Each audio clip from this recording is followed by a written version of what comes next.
और आपको बता दें कि हरियाणा में कांग्रेस की हार के बाद बयानबाजियां जो हैं वो तेज हो गई हैं। हरियाणा न्यूज पर कांग्रेस नेता कैप्टन अजय यादव का बयान सामने आया। कैप्टन अजय यादव ने बिना नाम लिए भूपेंद्र हुड्डा पर निशाना साधा है। पहले बहुमत के आंकड़े तक पहुंचे, फिर कहें मैं सीएम बनूंगा। कांग्रेस सिर्फ 4 नेताओं की पार्टी बनकर रह गई है, अजय यादव ने कहा। उन्होंने कहा राजनीति में जरूरी है सबको साथ लेकर चलना। मैनिफेस्टो जब रिलीज हुआ तब हमें बुलाया ही नहीं गया। ये तमाम बातें जो हैं कैप्टन अजय यादव की तरफ से कही गई हैं। उन्होंने ये भी कहा कि ओबीसी और पंजाबी समाज की अनदेखी की गई। चुनाव में प्रभारी आइसोलेशन में क्यों बैठे हुए थे? तमाम सवाल भी अजय यादव की तरफ से पूछे गए हैं। और क्या कुछ उन्होंने कहा है हरियाणा न्यूज से खास बातचीत में सुनाते हैं आपको। हरियाणा विधानसभा चुनाव में कांग्रेस को तीसरी बार हार का सामना करना पड़ा है। आखिर सवाल उठता है कि वापस से कांग्रेस जो 70 से ऊपर का लक्ष्य लेकर चल रही थी, ऐसा क्या हुआ जिसकी वजह से कांग्रेस को हरियाणा में हार का सामना करना पड़ा? इन्हीं सब चीजों के लिए बातचीत करने के लिए हमारे साथ कैप्टन अजय यादव मौजूद है। सर, हरियाणा न्यूज पर आपका स्वागत है। सर, काफी आप रुष्ट नजर आ रहे हैं, शीर्ष नेतृत्व से काफी नाराज नजर आ रहे हैं। क्या लगता है जो चुनाव में जो नतीजे आए हैं, आखिर क्या कारण रहे हैं इन सभी चीजों के? देखिए, ये आप पहले तो ईवीएम मशीन को देख लीजिए। आप ये देख लीजिए, इंडिपेंडेंट और बीजेपी की वोटें बराबर हैं बिल्कुल। ये बावल कॉन्स्टिट्यूंसी का है, एक बूथ एक राउंड का है। और उसके बाद नीचे आप देख रहे हैं कि कंपटीशन बीजेपी और कांग्रेस बीच में, और कितनी वोट दिखा रहे हैं? 1 3 7 0 1 कांग्रेस की। तो मुझे बताइए, क्या ये मैनेज नहीं है? क्या 99% जहां वोट मिली हैं वहां बीजेपी क्यों जीत रही है? जहां बैटरी चार्ज है, जहां 70% है वहां कांग्रेस क्यों जीत रही है? ईवीएम का खेल है। एक स्टेट में जिता देते हैं, 3 स्टेटों में हरा देते हैं, फिर कहते हैं हमें ईवीएम का रोना रोते रहते हैं। ईवीएम मशीन जब तक रहेगी बीजेपी वाले कभी भी सत्ता से नहीं हट सकते। मैंने बोला है बॉयकॉट ईवीएम, बॉयकॉट ईवीएम अगर जीतना है तो, वरना ये आगे महाराष्ट्र में भी और झारखंड में भी ऐसे ही करेंगे। और अभी तो ये कह रहे हैं कि वन नेशन वन इलेक्शन, तब तो सुपड़ा ही साफ कर देंगे, कुछ छोड़ेंगे नहीं। डेमोक्रेसी खत्म। सारा खेला ईवीएम का है या फिर चीन में, रशिया में, वो हिंदुस्तान में हो जाएगा? कैप्टन साहब, सारी जो चीजें हैं, जितना खेला हुआ है, केवल ईवीएम का है या फिर कुछ और भी चीज है? जिस तरीके से हमारे जैसे प्रभारी महोदय जी हैं, कहते हैं जी मैं उसमें आइसोलेशन में हूं। भाई, अरे भाई, आइसोलेशन में क्यों बैठा है? अपने घर जाके सो, गुजरात जाके है? किसी और को दे देता चार्ज, वो कर लेता काम। और फिर हमारे पीसीसी प्रेसिडेंट वो चुनाव लड़ रहे हैं। चुनाव लड़ने भैया, या तो पीसीसी प्रेसिडेंट रह लो या चुनाव लड़ लो, कोई कोऑर्डिनेशन नहीं है। राहुल गांधी जी का कार्यक्रम बता दिया प्रफुल्ल पटेल ने आगे कि कार्यक्रम है, रोड शो है, हम उसमें तैयारी करने में लग गए। 2-3 दिन के बाद हमने जब देखा कोई वहां से कोई बात आई नहीं रही है तो बातचीत करी, बीजू से बात करी मैंने, राहुल अपने कौशल विद्यार्थी से बात करी मैंने फिर उसके बाद अलंकार से बात करी मैंने, और बीजू से बात करी, और फिर मैंने वेणुगोपाल जी से बात की। कहने लगे अभी तो प्रोग्राम बना ही नहीं है, अभी हम देखते हैं, करेंगे। और मैंने कहा हमारी फजीयत क्यों कर रहे हो?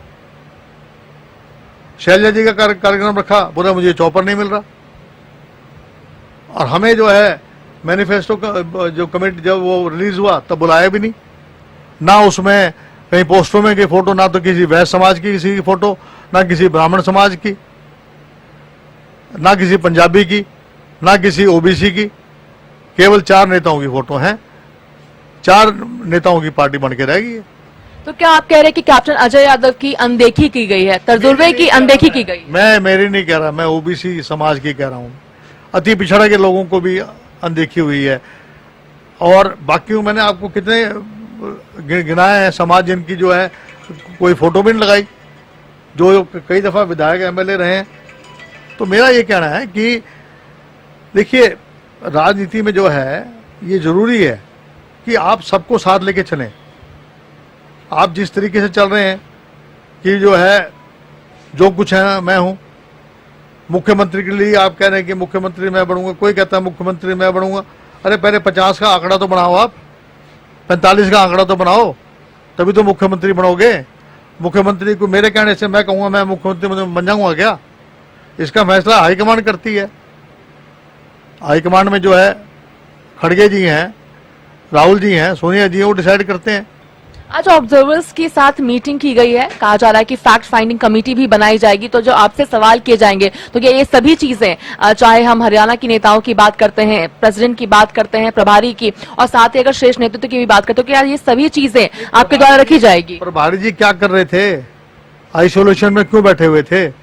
अपना पदभार किसी और को दे दिया होता। और जो हमारे पीसीसी प्रेसिडेंट हैं वो चुनाव लड़े तो किसी और को कहा होता कि भी तुम वर्किंग प्रेसिडेंट को काम दे जाते। कोऑर्डिनेशन कुछ तो होना चाहिए था, दोनों में कोऑर्डिनेशन की कमी थी, जिसकी वजह से सारा खेला हुआ है। और जो अपने मामन जी ने जो बयान दिया उसका तो रिएक्शन हुआ हमारे यहाँ कि भाई जिन्होंने मैं उस पर अत्याचार किया, एक एक आदमी को चुन चुन के मैं मेवात से बाहर निकालूंगा। उसका उनका मतलब क्या था? उस मतलब समझा दें हमें, किन लोगों को बाहर निकालना चाहते? क्या वो ये जो स्टेटमेंट है क्या वो लॉफुल स्टेटमेंट है? मुझे बताइए आप। कैप्टन साहब, संगठन को लेकर भी आपके द्वारा कहा जाता है कि संगठन मजबूत नहीं है, ये भी कहीं ना कहीं एक बहुत मेजर फैक्टर रही है। है कहाँ? ब्लॉक प्रेसिडेंट नहीं, डिस्ट्रिक्ट प्रेसिडेंट नहीं। आप मेरे को दो, अगर मैं 2 महीने में संगठन ना बना दूं तो मैं, अरे बात करने की है, आपको वार्तालाप करनी है। आपको पता है कौन से जिले में कौन नेता है, उनको बुलाओ, उनसे बना के लिस्ट उठा के और पकड़ा दो। कभी प्रभारी जी के पास अटक जाती है, कभी वेणुगोपाल जी के यहाँ अटक जाती है। राहुल जी ने 20 दफा कह दिया कि भाई लिस्ट निकालो, कुछ नहीं, जैसे थे वैसे थे। 12 साल हो गए। अगर इस बार सीट बंटवारे की हम बात करते हैं, हालांकि लोकसभा चुनाव में आप कहते हुए नजर आए थे कि सही से डिस्ट्रीब्यूशन नहीं हुआ था, इस बार विधानसभा चुनाव में सीट डिस्ट्रीब्यूशन सही तरीके से हुई थी? ठीक हुआ। ओबीसी का अति पिछड़ा को तो जो जितना रिप्रेजेंटेशन मिलना चाहिए तो उतना कहाँ नहीं मिला। और हमारे कहने से तो 1 आध लोगों को दी है टिकट, बाकी तो जो उन्होंने जो अपनी मनमर्जी करी है। एक आखिरी सवाल रहेगा, जिस तरीके से आप कह रहे हैं कि आपका जो पदभार है वो एक आई वॉश है, एक झुंझुना है, तो आगे की आपकी क्या कार्यशैली रहेगी? तो जो पार्टी डिसाइड करेगी, पार्टी चाहेगी तो काम करेंगे। पार्टी ने अगर कहीं और यूज करना हो कहीं और यूज कर लें। ये तो पार्टी के ऊपर है, मुझे कहाँ रखना चाहते हैं। यहाँ रखे रहेंगे तो यहाँ बैठे रहेंगे, और यहाँ नहीं रखेंगे तो कहीं और रख लें, उनकी मर्जी है वहाँ रखें। अनदेखी जिस तरह से आप कह रहे हैं कि हुई है, तो क्या ये संभव है कि आप अपना जो पार्टी लाइन है वो चेंज भी हो सकता है भविष्य में? नहीं, पार्टी क्यों चेंज करेंगे? वो धक्का मारेगा तो बात दूसरी है। जैसे किरण को धक्का ही मारा था, अगर कोई धक्का मारेगा तो फिर मैं, ये थोड़ी नहीं है कि मैं बाबा जी हूं या मैंने संन्यास ले लिया है। नहीं, दूसरी पार्टी का ऑप्शन खुला है। नहीं, आप मेरे मुंह में शब्द ना डालिए। मैं कह रहा हूं कोई धक्का मारेगा तो देखेंगे। बहुत बहुत धन्यवाद। तो हम सुन रहे थे कैप्टन अजय यादव को, जिन्होंने तमाम मुद्दों को लेकर के एक्सक्लूसिवली हरियाणा न्यूज से बात की है। दिल्ली से कैमरा पर्सन कृष्णा के साथ अपराजिता श्री, हरियाणा न्यूज।